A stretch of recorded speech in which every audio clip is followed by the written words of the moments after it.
So, Michael Jackson. Now, you were Michael Jackson's defense lawyer, Yes. but you were also his friend, weren't you? Yes. But I knew Michael during a very, very unique and very, very tragic time. I was his lead criminal defense counsel in his criminal case. And Michael took it very hard to be charged with something that horrific. And to have to go through that kind of a process was very, very difficult for him. So I knew Michael during the worst chapter in his life. What did you think of him as a person? He was one of the nicest people I've ever met. Kind, gentle, supportive, very, very sensitive to the needs of others, very interested in healing the world, very interested in helping disadvantaged people. He truly was one of the nicest human beings I've ever met. It sounds very cliched. Well, it's very true. Michael had a desire to heal the world. He knew he had unique opportunities financially, reputationally, creatively, and he told me that he wanted to make a difference on the planet. He wanted to make it a better place. It sounded naive and ideal a little bit, but that was Michael. He always was trying to help somebody.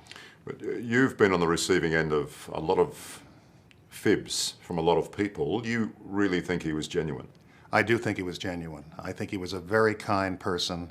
I think he had a troubled early life. I think he was denied a childhood.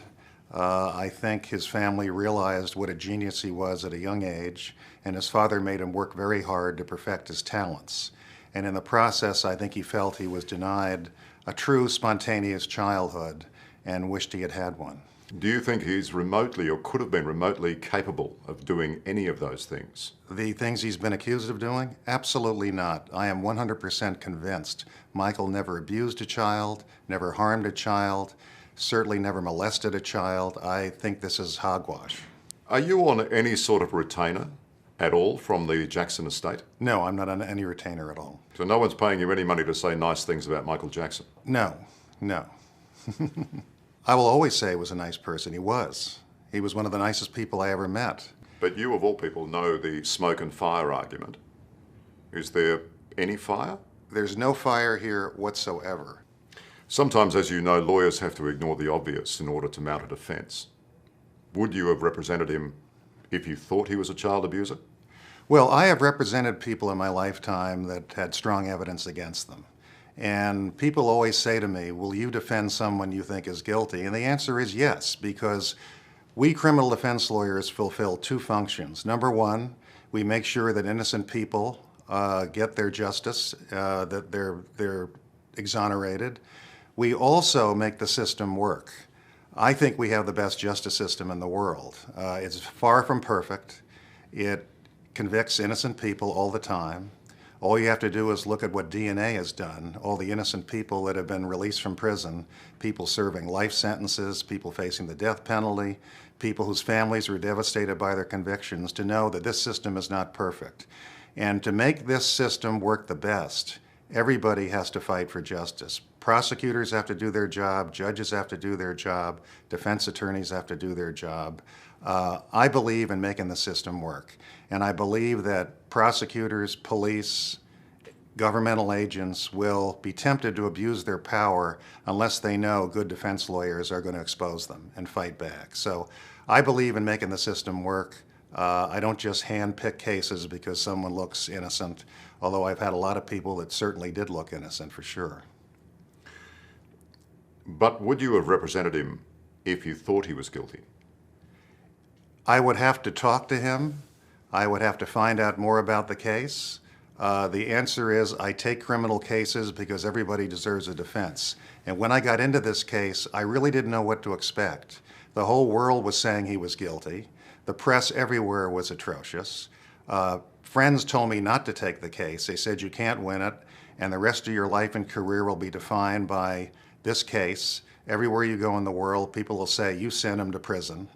I was warned repeatedly, don't take it. And I took the case because I believe in what I do. I believe in the criminal defense profession. I think we do a lot more to create freedom and liberty and make the system work than people realize. So when I got into the case, I really didn't know the evidence. I knew what he told me, and that he was absolutely innocent. He said, this is just ridiculous. I never did anything like this. I never could conceive of doing anything like this. And I found him very, very credible, But I reserved my opinion until I dug into the evidence. And the more I looked at the evidence, the more it seemed to me this man was completely innocent. You knew, you didn't have to be a genius to figure out that with the whole Michael Jackson phenomena, you knew that trial was going to be a circus, didn't you? It certainly looked that way. I had watched a little bit of it on television, the case that is, before I got in. And I got a pretty good feeling that this was going to be an unusual event. I wasn't quite sure how the judge was going to handle it. I wasn't quite sure how the local community in Santa Maria, California was going to handle it. But I had a good idea this was going to be a wild scene. Tom, after all that time, after all those months of deliberations and witnesses and cross-examinations and all the, obviously, the preliminary work that you put in, that moment in the courtroom when they said not guilty, how many times? 14. 14 times. What was that like? That was one of the most unique, powerful, unusual experiences of my lifetime. I had lived in Santa Maria, California, which is northern Santa Barbara County, which is north of Los Angeles, where I live, in California. And I'd lived up there for 6 months. And I'd lived like a hermit for 6 months. I was well aware that the media was following me, that they were trying to film me, and that they would like to see me in a compromising position because the media was against Michael Jackson. And I was in bed in my condominium at 7:30 every night. I was up at 3 o'clock every day. You didn't find me in a bar, a restaurant, a club, anywhere where you could make me look bad. And once the media realized that my lights were out at 7:30, they stopped following me. But I lived like a hermit. The conditions were very stressful. The family was watching the reporting, and the reporting was very biased. And they were very concerned that maybe things weren't going well in the courtroom because of what they saw on television. And I told them, I think things are going quite well. I can't guarantee a result, but I think they're going quite well. And when they went very well? They went extremely well. I was very relieved. That day, the 14th not guilty came down. He was acquitted completely. I hugged him. I looked in the courtroom, and I saw all these disappointed media faces, people who wanted the drama and the story to continue, and it was over. What did Michael Jackson say to you? He said, "Thank you, thank you, thank you." Never forget it. And that was it? Well, that was it. Well, then I saw him at Neverland later that day. In fact, there was a press conference with the worldwide media that I skipped because I wanted to be with him and his family at Neverland. And he was very, very appreciative. He wanted to hug my staff and thank them for what they'd done for he and his family. Very powerful time. Did he make any comment to you about the tribulation, about the pressure that he'd been under, or how he viewed that? You know, he didn't have to. I watched him deteriorate physically and emotionally during the trial. He lost weight, his cheeks became more sunken in, he had a pale color to him. He was very, very sensitive to these kinds of attacks. And you have to remember what he was charged with. He was charged with masterminding a conspiracy to abduct children, to falsely imprison a family, and to commit extortion, which he would never in a million years even dream of doing. He was charged with taking a cancer-stricken child and giving that child alcohol to prepare the child to be molested. These are horrific charges. These are ugly, nasty charges. I think it's worse to be charged with something like this than homicide. I really do. So he took these charges very, very, he was so devastated by people trying to say he was doing this. And he was so devastated by the prosecution trying to make him look like a criminal mastermind, which was so absurd. He deteriorated throughout the trial, he did. By verdict day, he just looked like a shell of his old self to me. Tom, when you talk about the media being disappointed, and I get where you're coming from, but it's the whole, it sort of goes hand in hand with the whole Michael Jackson image, doesn't it? The whole persona that's built up around him, and I wanted to get some insight from you into that. When I returned to Los Angeles after the victory, Berry Gordy, the founder of Motown Records, who Michael and his family worked with very early in their careers, one of the most successful music producers in history, invited me to a private lunch with he and his children at the Peninsula Hotel in Beverly Hills. And he said to me at that lunch, "Do you know that you cost the worldwide media billions of dollars when you acquitted him?" And that just sums it up. People wanted to make so much money on watching the great Michael Jackson rise high and then splatter. They wanted the story to have a miserable ending for him. They hoped they would see him in the courtroom in chains and jail clothes, without makeup, without his hair fixed up, without the clothing he liked to wear. They were looking forward to seeing the final chapter where Michael Jackson gets destroyed. And it was very disheartening to observe. So you think it's all tied into money? Yes, money and fame and publicity.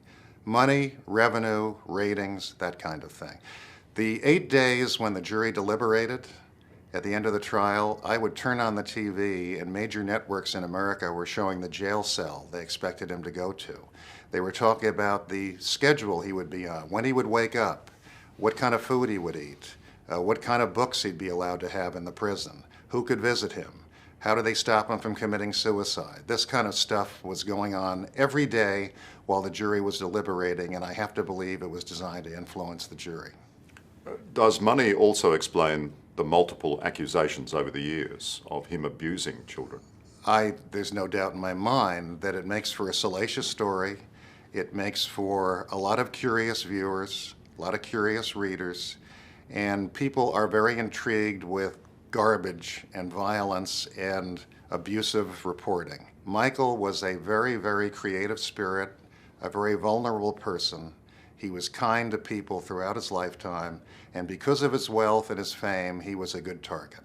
And there was always a perception that he was very vulnerable, that people could exploit him. But how many boys, how many families has he or the Jackson estate paid off over the years? I'm not aware of their paying anybody off other than a couple of settlements where he was advised by lawyers and business associates to pay money to end the story. And he regretted doing it. He told me many times I should never have settled with a couple of people I settled with, because all it did was open up Pandora's box and create all sorts of problems for him. And he really regretted paying a dime to anybody. He says, I should have taken them all to trial. I should have been there to testify. But everyone around me who wasn't writing the check told me to pay money and get rid of it because I had so many bigger things to do with my career and so much more money to make, and unfortunately he listened to them. He paid Jordan Chandler, the Chandler family, $20 million Well, to make it go away. Again, according to Michael, he had lawyers and business advisors who were telling him, pay the money, it's a drop in the bucket with what you can make around the world. You have an incredible career. There's a lot more time to produce beautiful music and make a lot of money. This is nothing. Get rid of it. Stop the publicity. Do it now. And he followed their advice. But do you pay someone $20 million if you think you're entirely innocent? If $20 million is a drop in the bucket and you're going to make billions instead, maybe you'd consider it. Were you involved in any sort of out-of-court settlements? No, I was not. With anyone in Michael No. Jackson? No, I was his criminal defense attorney only. I didn't handle civil litigation for him. Do you know of any other off-the-record payments that he's made? It came out in the trial that there was one other settlement that was done confidentially, and the person who received the money in that settlement, as well as his mother, were witnesses for the prosecution. So, again, to keep them quiet. 2 settlements to keep people quiet and to let his business career and musical career go forward. But you're convinced that doesn't say guilty? No, absolutely not. Not when you put yourself in Michael Jackson's shoes. When you see the kind of money this man could make, when you see the following he had around the world, when you realize what business potential existed with Michael Jackson products, with Michael Jackson music, with Michael Jackson tours, these amounts of money were nothing compared to what he could make. And he was advised by some pretty shrewd people, pay off these people, you've got bigger fish to fry. You've got bigger things to do, okay? And by the way, in all those settlements, there was no admission of liability. The people he gave money to agreed to sign a settlement agreement in which he did not admit any wrongdoing whatsoever. And what does that tell you about them? Well, some might say that just paying the money is an admission of liability. Well, it's not. It's not. When you pay money to settle a case and you insist in a settlement agreement that there be a provision which says, I'm not admitting to any wrongdoing, when the other side agrees to that, you can look at them and try and question what their motives might be. Certainly, it seems like nobody was doing it based on principle, because if you're admitting that someone, essentially, I see that provision as an admission that nobody did anything wrong. That's how I interpret it. If you're taking money after suing someone claiming you were molested, and you agree to a provision where they do not admit any wrongdoing whatsoever, that suggests that you may have ulterior motives, which might be more financially oriented than anything else. To me, that's how I would see it. What about the former house staff at Neverland? Are they making up what they saw? I cross-examined a number of these witnesses at trial, and in my opinion, they were among the worst witnesses I've ever seen in a courtroom. You need to look at their testimony, and particularly the cross-examination, which they all looked terrible in. I mean, so many witnesses by the prosecution in that trial just got destroyed on cross-examination, which the media never reported.